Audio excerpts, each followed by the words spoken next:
Dun da da da! Better late than never, right? Here it is, my review of Star Wars Episode 7, The Force Awakens, which it feels like everyone has already seen before me, but that's not exactly the case. For the sake of those who have not gotten to see it yet and are interested, I'm going to be doing this review in two parts. One video, but two sections. The first section will be just the basic, here's what I thought, did I like it or did I not? And that's for anyone who doesn't want to hear any spoilers or anything. The second part will be where I talk about spoilery things. Normally I don't think I would do this, I wouldn't spend so much time on details, but this movie was such a big deal, and the people who care want to know, what did you think about this, and what did you think about that? And so I will oblige by talking about those things. So if you're interested in that part, you can stick around and watch it. If you're not interested in that and you just want to know the basics, then you can watch the beginning and then move on. So here we go.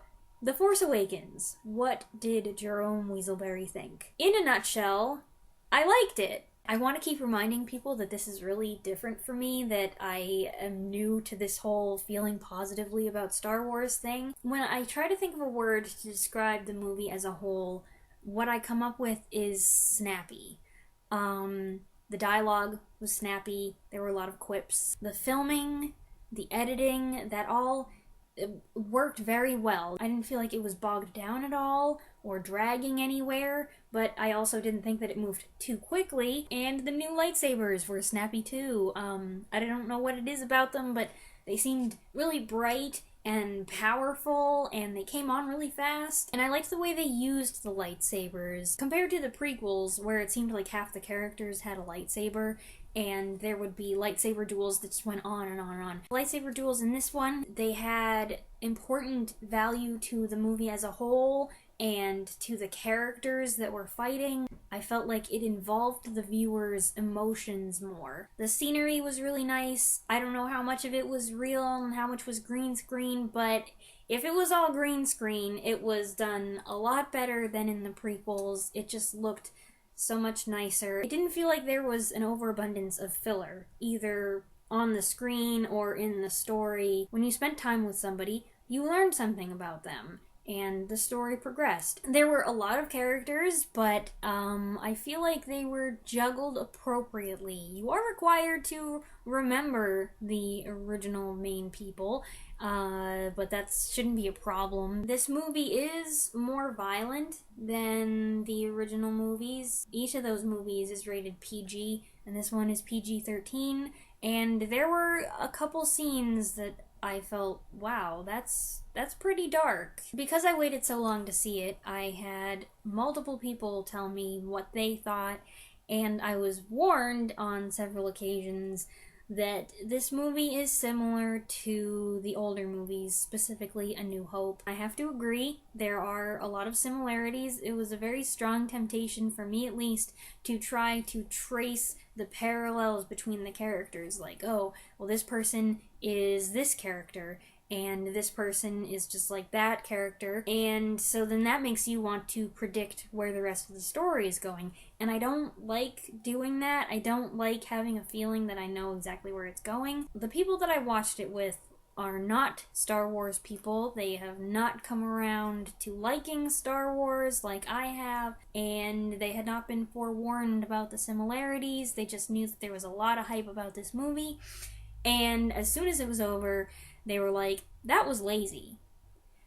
I disagree. I don't think it was lazy. I think that they played it safe. Maybe they considered how poorly some choices in the prequels went over, and they said, let's not have anything too experimental in here.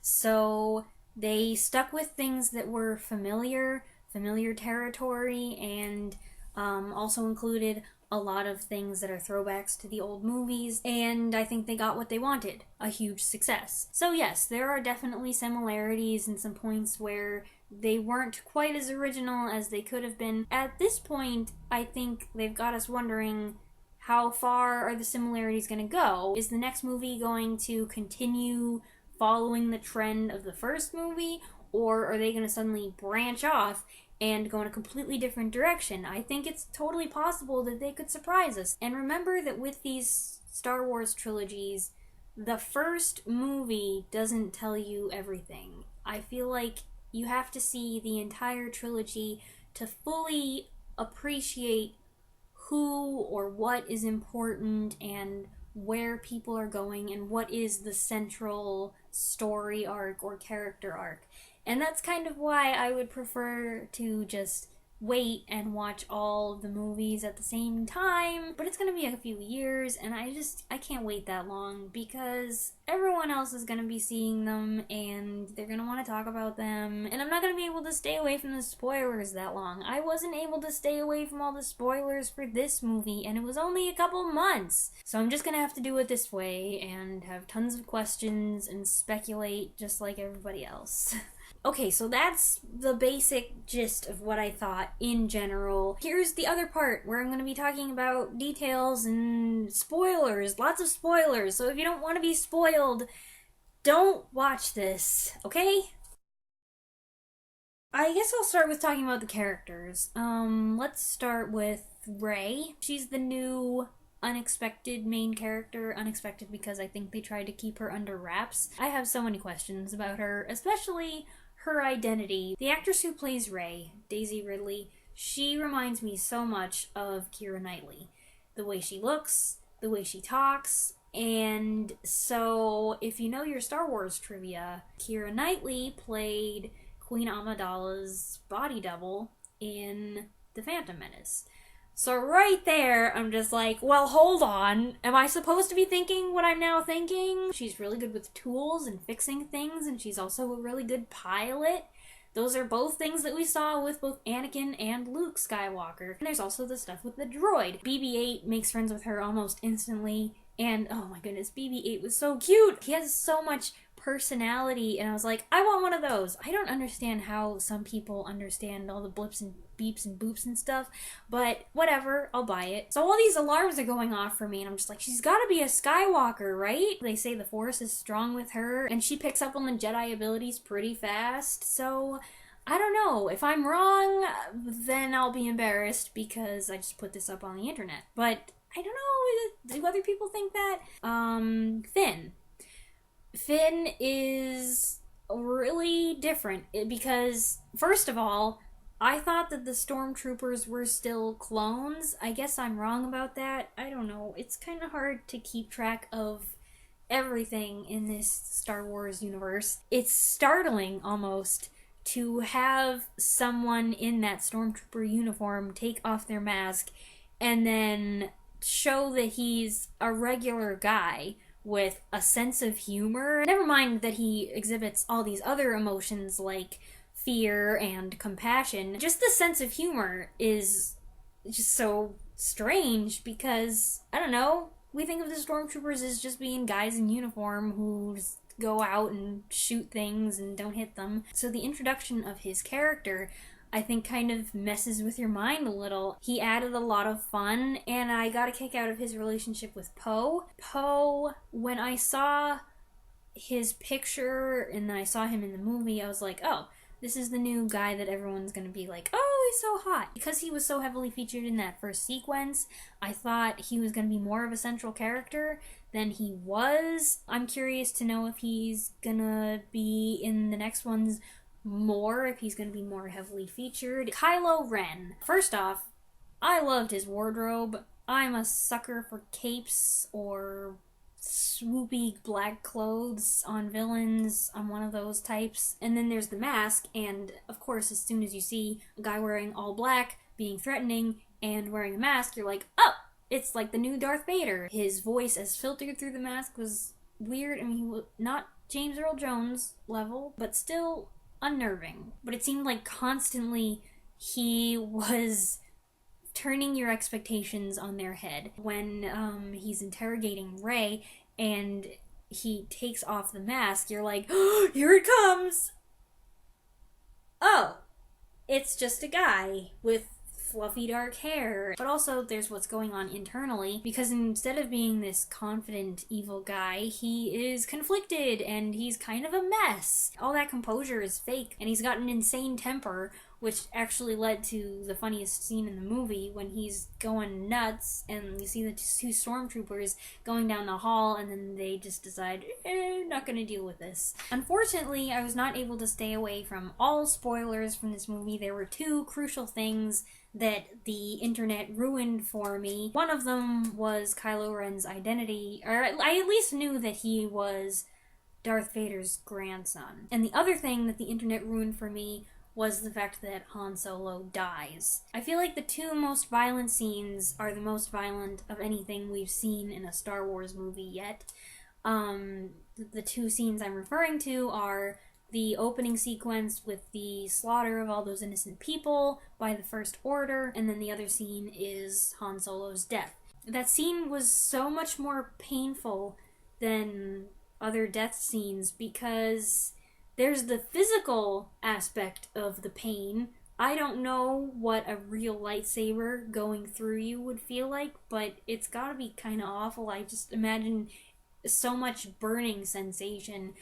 But also the emotional pain of it, that Han thought that he was getting his son back, and then his son betrays him, and he's alive long enough to know it and to look him in the eye. There is that physical proximity where they are face to face. Kylo Ren holds Han Solo there for what felt like such a long time. Just imagine all the things that are going through Han's mind and just how awful that would be. I thought that that scene had tremendous emotional impact and was difficult. But one other thing I wanted to talk about was the lightsaber duels. I really liked the lightsaber duels in this. Both of them are matchups against Kylo Ren, who has that lightsaber that has the red and then the red coming out the sides, which when I first saw that, I was like,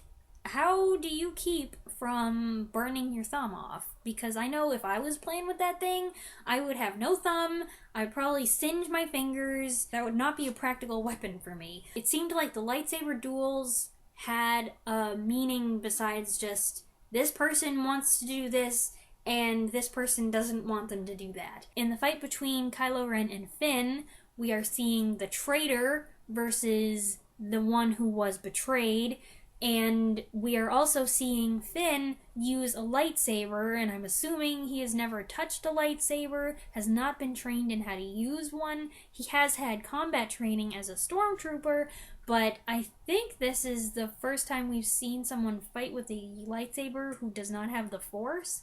So that was really interesting. And then the other big lightsaber fight was between Kylo Ren and Rey. Rey, who is very new to the Force and is kind of experimenting with it on her own. She doesn't have anyone to teach her. So you would think that the matchup is completely in Kylo Ren's favor, except that as cold as he was when killing his father, we have seen that he is a mess, and that he is really not 100% committed to the dark side. So he is emotionally distraught, although he might not want to admit it, and he's fighting Rey, who is also emotionally distraught over the death of Han Solo, who was a father figure who just suddenly came into her life and just as suddenly was taken away. So she's got all this turmoil going on, but she is able to work with the Force and get her thoughts focused enough